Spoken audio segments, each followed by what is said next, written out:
participantes de la unidad curricular Derecho Comparado. En el día de hoy vamos a culminar nuestra cátedra con la unidad número 3, que es la aplicación del derecho comparado en la investigación legislativa.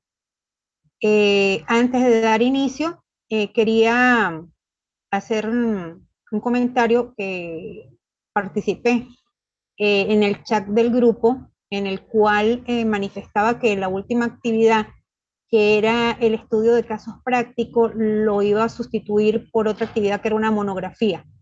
Efectivamente, ese cambio lo realicé por cuestiones de que yo me había comprometido con ustedes a ayudarles a conseguir los casos prácticos, pero por cuestiones de laborales, pues de verdad se me ha sido imposible. Entonces, en vista de que pues la fecha ya está próxima a culminar, decidí hacer ese cambio por una monografía. En la plataforma pues di algunas indicaciones que no sé por qué no me aparecen por completo. Cualquier duda, pues no demoren en preguntármelo por vía WhatsApp o por mensaje, como quieran, que yo con mucho gusto se las aclararé. ¿Ok? Ok, entonces ahora pues sí vamos a entrar en materia con respecto a lo que es la unidad número 3, que es la aplicación del derecho comparado en la investigación legislativa. Esta unidad corresponde entonces a lo que es 3 puntos importantes de la materia, como son la comparación y el método comparativo, por una parte. Por la otra parte, la macrocomparación y la microcomparación en el derecho comparado. En las láminas, pues vamos a tratar de ir llevando la secuencia de lo que vamos a desarrollar en el día de hoy. Y el tercer punto, que es con el que finalizamos la unidad número 3, es la comparación como auxilio para elaborar textos normativos. Ok. Vamos entonces a dar una pequeña definición de lo que es la comparación. Y esta, pues, es la acción o efecto de comparar, es decir, de observar las diferencias y las semejanzas que hay entre dos elementos. Bien puede ser personas, objetos, lugares o cosas.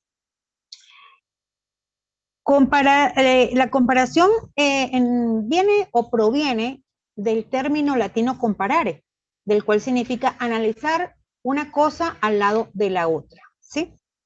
Entonces, aquí se puede decir de que cuando hacemos la opción de comparar, estamos buscando ¿qué? En ese observar para de allí notar cuál es la diferencia, cuáles son las semejanzas entre esos elementos, son dos o más elementos que vamos a comparar. ¿Qué es lo que estamos buscando allí? Pues estamos buscando sencillamente que la solución de un problema o de algún tema. La base del derecho comparado es definitivamente la comparación. Si no hay comparación, no hay derecho comparado. Estudiar uno o varios derechos extranjeros no es derecho comparado. Hay que conocer sus antecedentes para poder así lograr reconocer esas diferencias y esas semejanzas existentes entre ambos elementos. Pues no se puede comparar lo que no se conoce, obviamente.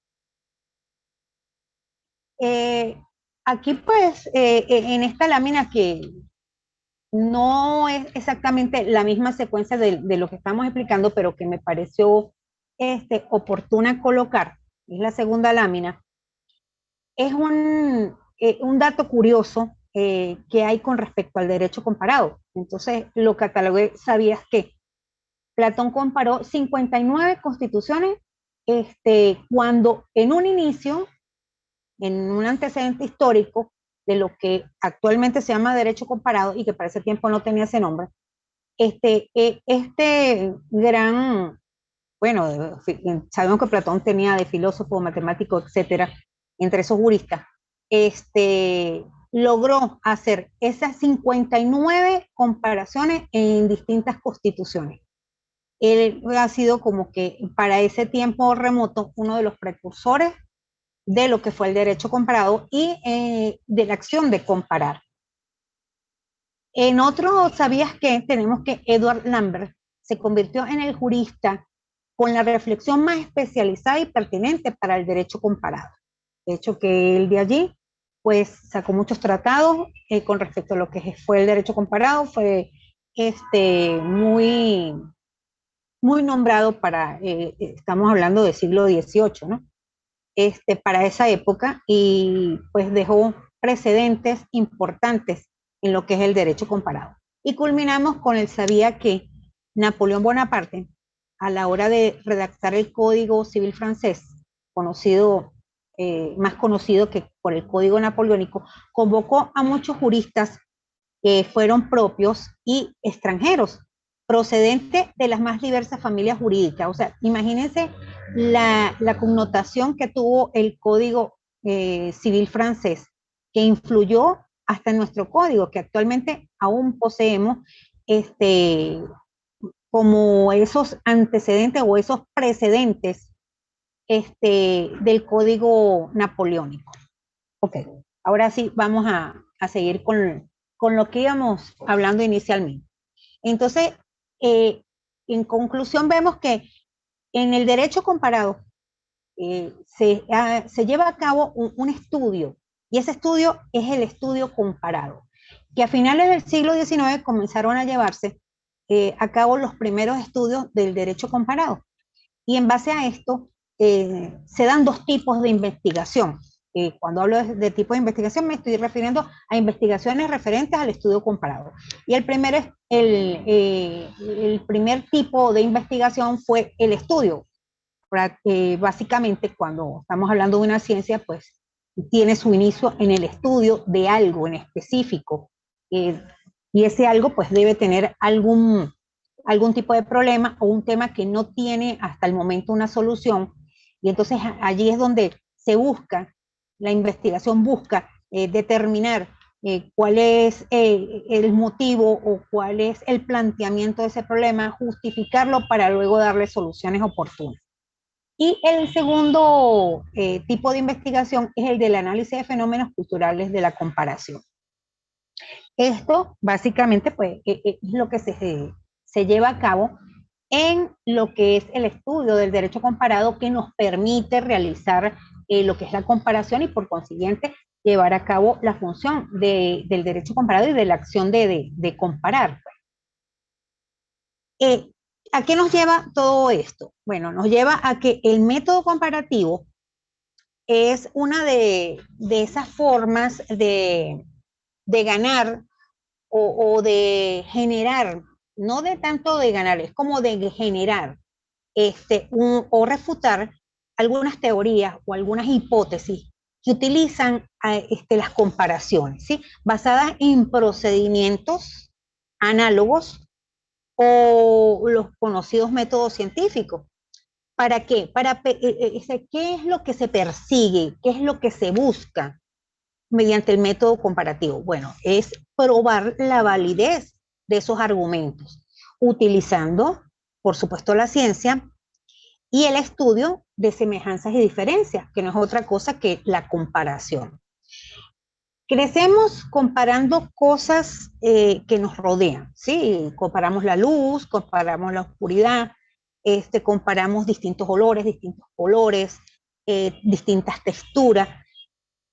También podemos comparar el amor, el odio, la amistad, la enemistad, tantas cosas que podemos comparar, pero eso es desde una óptica cotidiana. Pero a la hora de darle un barniz metodológico, una óptica más metodológica, obviamente se hace con mayor rigurosidad y empezamos a aplicar la metodología comparativa. Es allí donde entra en juego la metodología comparativa, la metodología comparativa o el método comparativo. Y es cuando aplicamos este método y en base a la aplicación de este método es el que nos va a llevar a obtener un resultado final. Pero hay previo unos pasos a seguir. O sea, todo lo que se trabaja en función de una ciencia tiene sus métodos, tiene sus pasos, su paso a paso. Entonces, aquí en la cuarta lámina, pues podemos ver los pasos de la metodología comparativa. ¿De qué habla la metodología comparativa? ¿Cuáles son esos pasos? Se aplican 4 pasos en realidad y eso se realizan para obtener ese resultado final. El primer paso nos habla de la detención del problema. La detección del problema es cualquier tarea que se encarga de la investigación y que genera a partir de ese problema que vamos a resolver. Bien, es aconsejable que una vez que hemos identificado cuál es el vacío que hay en el problema a analizar, o cuál es esa interrogante, una vez que ya tenemos identificado eso, es que vamos a generar algún tipo de hipótesis. Esta es uno de los primeros pasos que debemos hacer en lo que es la metodología comparativa.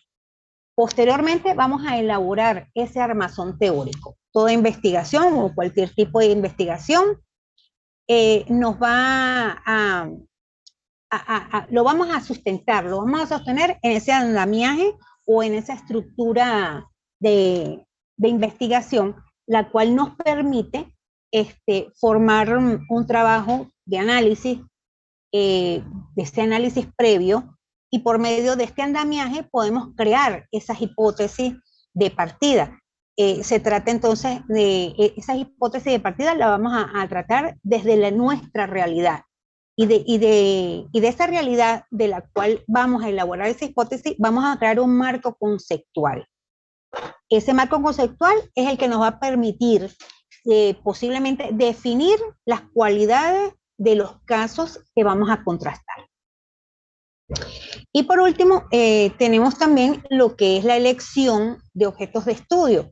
En este paso, pues como primer paso en cualquier método de investigación, debemos como ubicar, ¿sí? ¿Qué es lo que vamos a comparar o qué es lo que vamos a estudiar? ¿Sí? Conocer esa realidad y conocer el entorno de esa realidad. Pasamos entonces ahora a la definición del criterio. Esto consiste en que los casos en lo que contemplaremos, obviamente, lo que contrastaremos en nuestro análisis, puedas compararlo y es importante que que lo que vayamos a cotejar sean comparables entre sí. Ejemplo de esto, si yo deseo comparar una manzana y una pera, entonces yo me formulo una interrogante. ¿Serán comparables?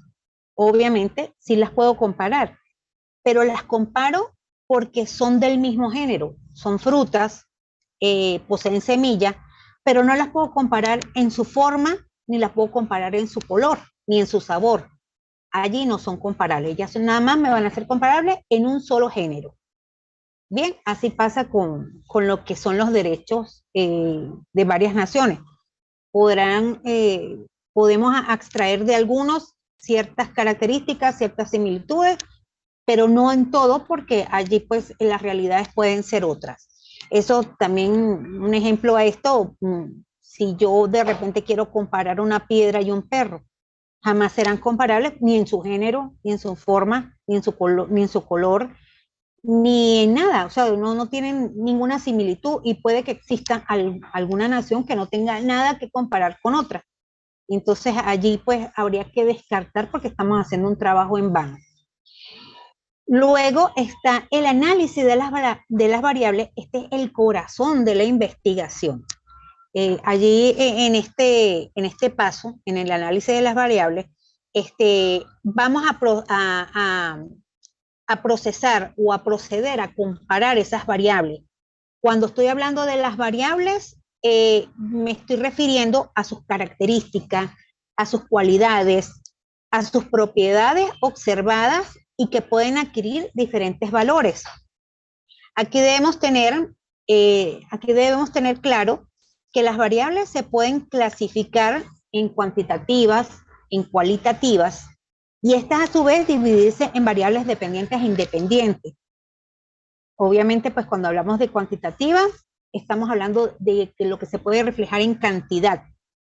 y cuando nos referimos a lo que es la cualitativa, pues por deducción y por lógica, estamos hablando de esas características propias de lo que estamos analizando, de esas características, de esas particularidades que presenta. Ahora, cuando yo me refiero a las variables independientes, son variables que no producen ningún tipo de mutación, o sea, no se alteran ni por lo externo ni por lo interno, se mantienen allí. La variable independiente están clasificadas en las cualitativas, porque estas no van a variar, ¿sí? Mientras que las variables dependientes están ubicadas en la cuantitativa, y estas dependen de lo que diga la variable dependiente, ¿sí? Bueno, estos son en realidad pues un tema que siempre podemos tocarlo a la hora de hablar de métodos científicos, ¿no? Y también a la hora de hacer algún tipo de investigación. Por último, está la explicación de los fenómenos estudiados. Esta es la etapa final de la investigación y por medio del método comparativo, por medio de esta investigación que está hecha por un método comparativo, damos una explicación posible a realizar. Y al hacer esta explicación, pues podemos vincular entre los resultados del fenómeno estudiado con otro fenómeno que ya es conocido. Ejemplo de esos fenómenos estudiados por el método comparativo. Bueno, un ejemplo sería los análisis comparativos esto es un caso hipotético, ¿no? Hago la alusión de que es un caso hipotético, no es un caso que en realidad exista, aunque sería muy interesante, pues, agarrarlo como para estudio, ¿no? Análisis comparativo de las leyes en materia de protección infantil realizado en 5 países de 5 continentes, con el fin de averiguar qué lineamientos internacionales se cumplen en cada uno de esos países y cuáles países se encuentran desfasados en ese sentido. Bueno, continuando ahora, en este orden, bueno, ya vimos que hay, que en cada definición siempre vamos a conseguir unas clasificaciones y la comparación pues no escapa de ello. Entonces aquí vemos en la lámina número 5 que nos habla de las clases de comparaciones. Vemos comparaciones internas, vemos comparaciones totales, comparaciones parciales, comparaciones de una fuente del derecho, comparaciones de varias fuentes del derecho, comparaciones de todas las fuentes del derecho, comparaciones entre derechos parecidos, comparaciones entre derechos diferentes, comparaciones dentro de una disciplina jurídica y comparaciones entre diferentes disciplinas jurídicas. Son más de 10, pero yo solamente extraje 10 para hacerles referencia, ¿sí? Por un ejemplo de las dos últimas, de la 9 y la 10, en las comparaciones dentro de una disciplina jurídica, podríamos citar el derecho penal. En podemos agarrar y estudiar el derecho penal en Ecuador. Y a su vez lo vamos a contrastar con el de Venezuela. Entonces estudiamos inicialmente un área del derecho o una disciplina del derecho que es el derecho penal. Pero como tenemos que ubicarnos en otra, entonces vamos a ubicarnos en el derecho procesal penal de ambos países. Es así más o menos lo que se maneja en las comparaciones dentro de una disciplina jurídica. Ahora, en diferentes disciplinas jurídicas podríamos hablar del derecho del derecho tributario y del derecho penal, para ver qué connotación tiene esas dos disciplinas y qué causalidades originan que la una y la otra tengan una similitud o una diferencia. Y ahí es donde vamos a realizar la contrastación de esas disciplinas. Estas son de alguna de las clases o tipos de comparaciones, ¿no? Debo dejar constancia que respecto a las clases antes indicadas, Estas pueden, bien sea, estudiar comparaciones, hacer comparaciones, proponer comparaciones y comparar comparaciones. Por ejemplo, se pueden comparar la jurisprudencia de 20 países, una rama del derecho en 2 continentes distintos. También se puede comparar cualquier tema jurídico, como son derechos personales, derechos humanos y los principios jurídicos. Ok.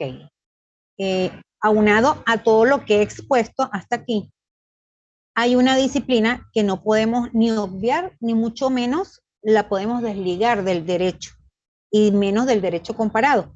Y es una rama que trata de la interpretación de la norma que la constituye. Esta es esta es la hermenéutica jurídica, ¿sí?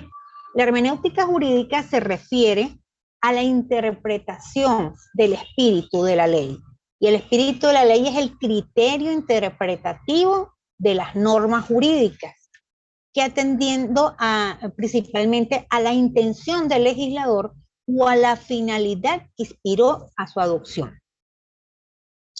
Aquí conseguimos entonces en esta lámina 3 tipos de interpretación o 3 clases de interpretación: la interpretación doctrinal, la interpretación judicial y la interpretación auténtica.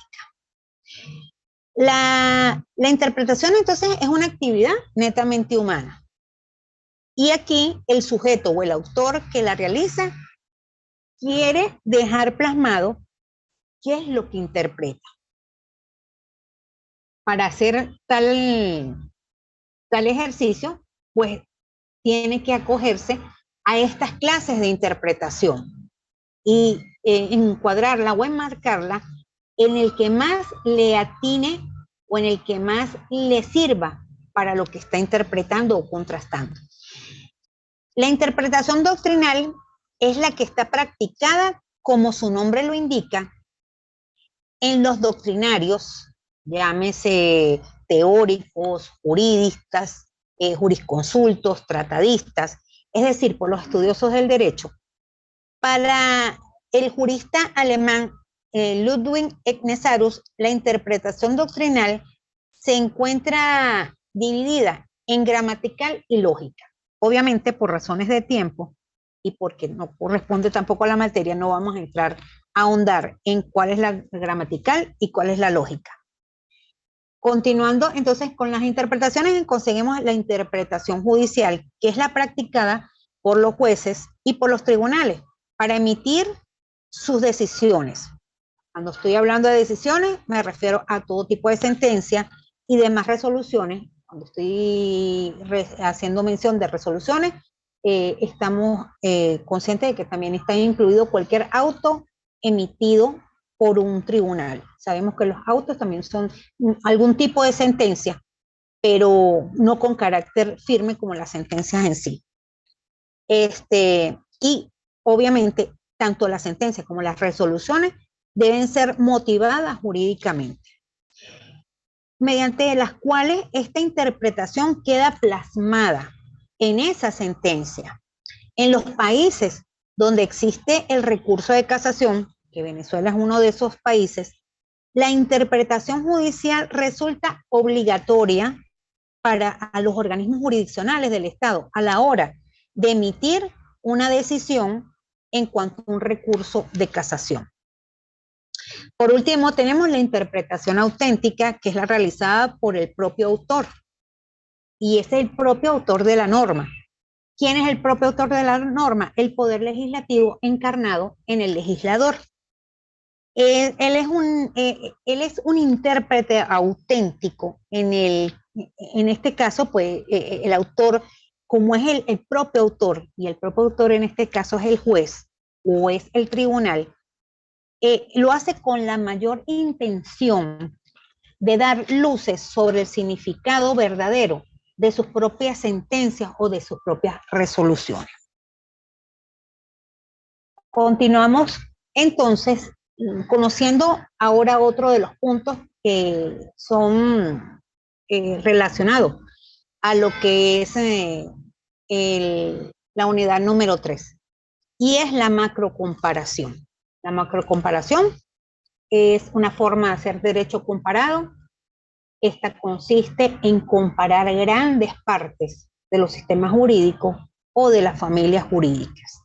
La macrocomparación tiene dos tipos, una macrocomparación externa y otra macrocomparación interna. La macrocomparación interna es cuando comparamos, voy a poner un ejemplo, es cuando comparamos, por decir, la Constitución Nacional de Venezuela de 1961 y la vamos a comparar con la Constitución de la República Bolivariana de Venezuela de 1999. Luego tenemos la macrocomparación externa, y el ejemplo para esta macrocomparación es cuando comparamos el Código Penal venezolano con el Código Penal italiano. ¿Y por qué comparamos esto? Porque tiene muchas similitudes. Este Código Penal italiano es más conocido como el Código de Sanardelli. Y nuestro Código Penal tiene mucho, nuestro Código Sustantivo Penal tiene mucha figura y mucha esencia de lo que es el Código Italiano de Sanardelli. Muchos juristas fueron como convocados, y lo dije en el ¿Sabías qué? Muchos juristas fueron convocados por parte de Napoleón Bonaparte a la hora de crear el Código Civil francés, o mejor conocido como el Código Napoleónico. Y este fue una expresión de eminentes juristas procedentes de diversas familias del derecho. De allí pues fue que surgieron tantas ideas y que se llevó a cabo que se realizara derecho comparado, y que a la hora de legislar, muchos países adoptaron ideas, adoptaron esencia de lo que es el Código Napoleónico. Es importante resaltar que cuando se pretende realizar una macro comparación, esta se debe realizar en estados que comparten los principios básicos del constitucionalismo moderno.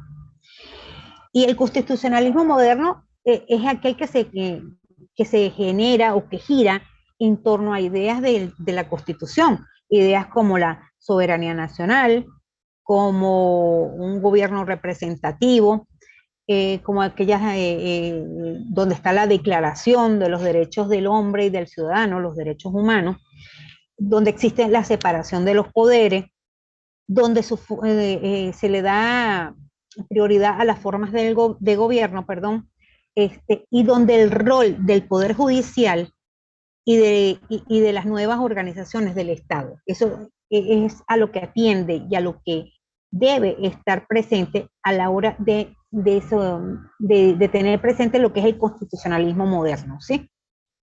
Y sobre todo, aquellos que sostienen la supremacía de la Constitución, porque mal podría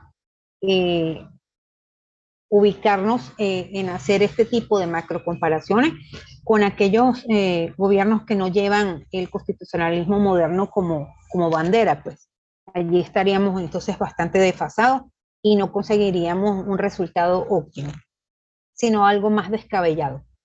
Y el primer planteamiento honesto que se debe hacer antes de implementar la macrocomparación es que primero debemos determinar la realidad jurídica que estamos viviendo, o sea, la realidad jurídica de ambos países, tanto del país originario como el que vamos a comparar. Y esta se hace formulándose una cierta cantidad de preguntas, ¿no?, que nos va a llevar a hacer la macrocomparación. Ejemplo de estas preguntas es el contexto donde quiero implementar la macrocomparación, ¿cumple con los principios del constitucionalismo moderno? Si la respuesta es sí, entonces aquí debemos formularnos una segunda pregunta: ¿en qué grado? ¿En qué grado este contexto que quiero implementar cumple con los principios del constitucionalismo moderno? Una vez contestada en qué grado, vamos a formularlos entonces. Si es positivo, vamos a hablar de que sí, Es que sí se da el principio en la primera pregunta, que es un contexto que cumple con los principios de contextualizacionalismo moderno y que el grado en que se cumple también es el más óptimo. Entonces, ahora preguntamos, ¿existe un sólido tejido institucional que le permite tener vigencia material al nuevo sistema, institución o proceso? Porque recordemos que lo que vamos a hacer o lo que va a hacer el comparatista tiene que ser precedero en el tiempo, o sea, no puede ser algo de momento, no puede ser algo de hoy para mañana o que me sirva por unos días, tiene que tener una vigencia material y que esa vigencia material esté sustentada en ese tejido institucional al cual yo estoy tomando como piso, como base para construir esa macrocomparación, bien sea interna o bien sea externa. Ok, continuando con la próxima lámina, vamos a ver con la micro, ¿qué es la microcomparación? Y esta consiste en una operación lógica que supone el estudio analítico de los ordenamientos e instituciones examinados. Aquí vamos a utilizar los elementos de contraste. ¿Y para qué? Para de allí saber cómo nace o cómo surge una síntesis, cómo emerge una valoración crítica y que esa valoración crítica me permita hacer un juicio comparativo. La microcomparación entonces consiste en comparar partes pequeñas. Obviamente, pues la palabra lo dice, micro. No estamos hablando de algo grande, estamos hablando de algo más pequeño.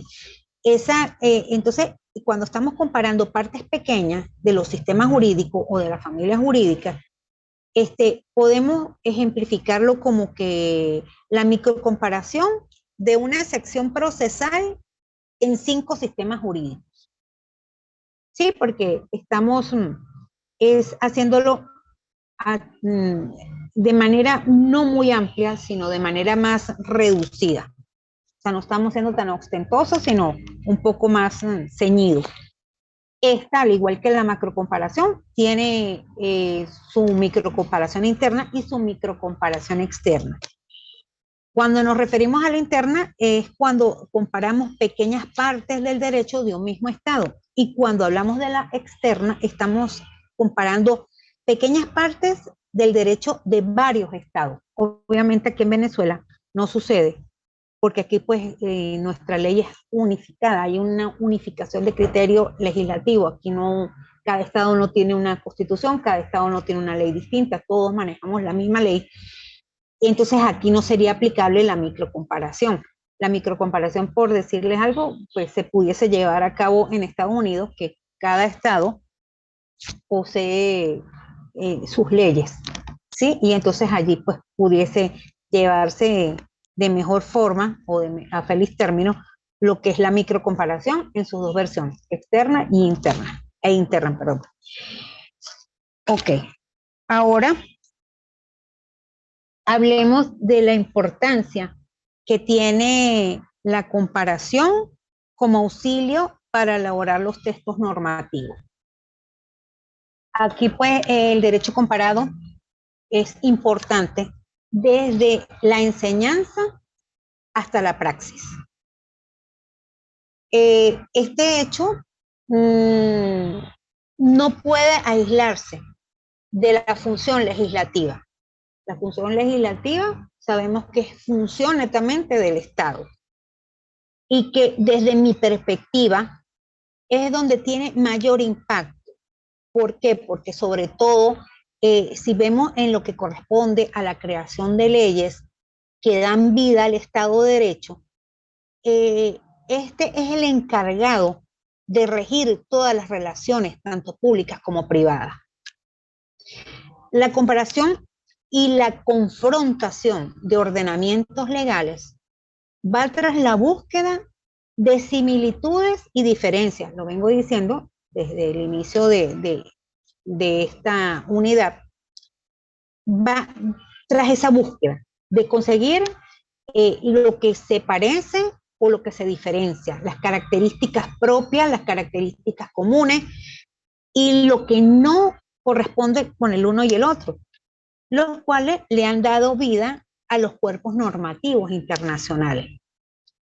Aunque es imperativo señalar que si bien resulta beneficioso aplicar el conocimiento y las experiencias derivadas del ejercicio de la comparación de otros países dentro de los sistemas jurídicos, no se debe caer, ojo, es muy importante tener esto, no se debe caer en el error de importar a otras naciones principios y reglas que son ajenas a la idiosincrasia de nuestro país, pues estaríamos expuestos a caer en situaciones que atenten contra lo plasmado en nuestra Carta Magna o Constitución. En el procedimiento legislativo, el legislador se apoya en algunos casos del derecho comparado, que sabemos que es la acción de comparar. ¿Para qué? Para elaborar una iniciativa de ley, para crear un estudio de alguna ley, para analizar y elaborar algún dictamen, para fundamentar su debate o para orientar el sentido de su voto en cuanto sea la hora de la aprobación de esa iniciativa de ley. En conclusión, es fácil deducir que el derecho comparado es un instrumento útil e indispensable para los fines de la técnica legislativa. Eso es indiscutible, como lo dije hace un momento. Ahora, cierro esta última clase resumiendo de que los resultados de los estudios comparados son indispensables en el ámbito de la elaboración legislativa. En todos los parlamentos y asambleas, bien sea unicamerales o bicamerales, existe una oficina especializada para el estudio del derecho extranjero. Por decir, existe un proyecto de ley y este no se va a redactar sin que previamente se haya consultado con esta oficina de derecho extranjero, una oficina especializada de derecho extranjero, para que ellos, en base a las experiencias desarrolladas en otros ordenamientos, puedan dar su aprobación o puedan dar su visto bueno o puedan acotar algún tipo de comentarios o desechar algo en lo cual no sería atinente dejar. Pero ¿qué sucede? Que una vez que esto se lleva a práctica, que esta oficina toma ese proyecto de ley y lo analiza, lo estudia con el propósito de crear, con el propósito de orientar y de hacer esa confrontación donde se busque esas similitudes, donde se busquen esas diferencias de ese cuerpo normativo, y que esta oficina trate no es de tratar, perdón, corrijo, es de hacer el trabajo, de fundamentar ese debate, de orientar a los legisladores en el sentido de esa aprobación de esa nueva iniciativa de ley, surja que cuando pasa esta iniciativa de ley a una comisión distinta, va de comisión en comisión, ¿qué sucede? Pues se va perdiendo ese tutelaje que esta oficina pues tiene como norma o que tiene como fin. Se va perdiendo esa secuencia y muchas veces pues allí pues ya la ley va tomando otro sentido o se van dejando algunos vestigios que pueden ocasionar vacíos de ley o pueden no quedar sustentables en el tiempo porque no se apliquen a la realidad histórica o a la realidad social. Entonces, pues allí se comete un grave error. Y así pues hay leyes que de repente podrán ser muy buenas por un tiempo, pero que no, después no son aplicables. O puede ser de que exista, que la ley pues contenga algunas cuestiones importantes, pero que contradiga de cierta manera la ley especial. Y entonces es lo que conocemos con la hiperinflación legislativa. Existen tantas leyes para un mismo delito que el mismo legislador en ocasiones se ve como confundido, igual los operadores de justicia, porque no sabe a cuál ley atenerse, si a la ley especial o a estas leyes en general. O sea, por decir un ejemplo, un delito que esté contemplado en el Código Penal, entonces el operador de justicia no sabe si atender el delito porque lo contempla también el Código Penal o porque también lo contempla la ley especial o hay algún otro reglamento o alguna resolución que hable del mismo delito. Y eso sucede pues cuando se pierde el horizonte o el norte para el cual son creadas estas oficinas en, en las asambleas o o en los parlamentos existentes. Bueno, con esto culminamos entonces la unidad número 3, que es nuestra última unidad de la Cátedra de Derecho Comparado. No pues no está de más recordarles de que cualquier duda que se les presente en las actividades que aún no hemos terminado de consignar en la plataforma, cualquier duda pues estoy a la orden, recordando también de que la última actividad pues fue cambiada para esa monografía. El lineamiento de la monografía pues lo podemos llevar por las normas APA de la 7ª edición. Allí pues queda eso claro. Sabemos cuáles son los pasos a seguir. Y bueno, con esto concluyo, dándole gracias por haberme permitido ser su facilitadora de la materia, haber compartido con ustedes estos 4 encuentros presenciales vía online. Espero pues haber satisfecho todas las expectativas y dejando pues claro de que estoy a la orden para cualquier otro tipo de situaciones para esclarecer en cuanto a lo que es la materia. Entonces, bueno, con esto concluyo, deseándole un feliz fin de semana. Muchas gracias por su atención.